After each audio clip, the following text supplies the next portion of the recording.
Existence Dependency, Weak Entity, Multivalued Attributes, and Repeating Group. I'm Vanessa Mack, and these are the concepts that I'll be talking about. Existence Dependency. It is when an entity is meaningful only when it is associated with another entity. It cannot exist without the existence of another entity. Example: a room is found inside a building. It can only be created if the building is built first. An answer will only become meaningful if you know the question. This doesn't make sense without this. That dependent entity is a weak entity.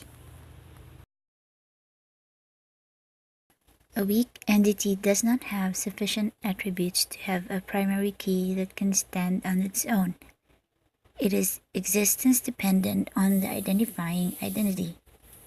Let's have a look at an example of a weak identity and an identifying identity. A book is written by an author. The book would not come to existence if not for the author.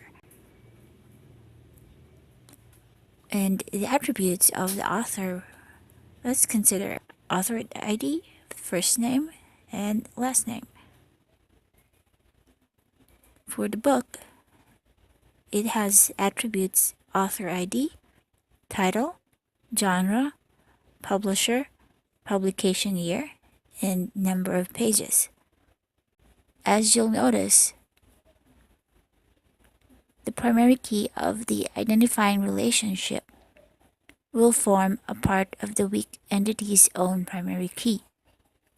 So we took author ID as part of the book's primary key.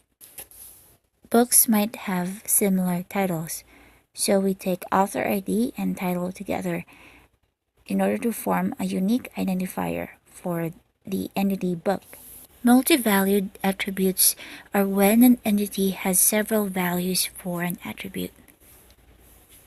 Let's look at a customer record in a bank. A customer record would be composed of a customer ID, the first name of the customer, last name, his telephone number, his address, and his bank accounts. As you can see, the bank account can be more than one. We denote a multivalued attribute with a double, oval, or oblong. Now, if we were to map this out on an entity relationship diagram, what would it look like? The multivalued attribute is removed from the entity and becomes its own separate entity, which has a relationship with the original entity it belonged to. So, in the case of our example, bank account will be a separate entity which has the attributes customer ID, account number, type of account, and balance.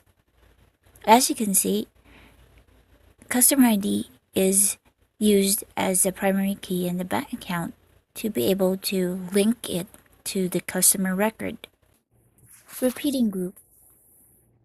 A repeating group is a set of two or more related multivalued attributes. Let's look at the student profile. So here we have Juan de la Cruz with his student number, program code, and below he has his list of courses separated by course code, academic year, semester, and the course description. Do you notice something? If we were to map this on a diagram and list out all the attributes of a student, we have student number, first name, last name, program code, course code, academic year, and semester. some part of the record is repeated, like semester, academic year, and course code. This is the repeating group that we are referring to. They are multivalued attributes that are related to each other. So in our new ERD, we will separate student from course. So now we have student enrolls in course, and then we remove course code, academic year, and semester from the original entity, and we move these attributes to course. Identifying repeating groups are a key element in database normalization.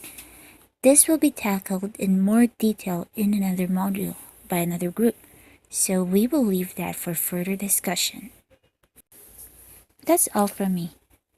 In the next video, Theresa will be showing us more examples of entity relationship diagrams.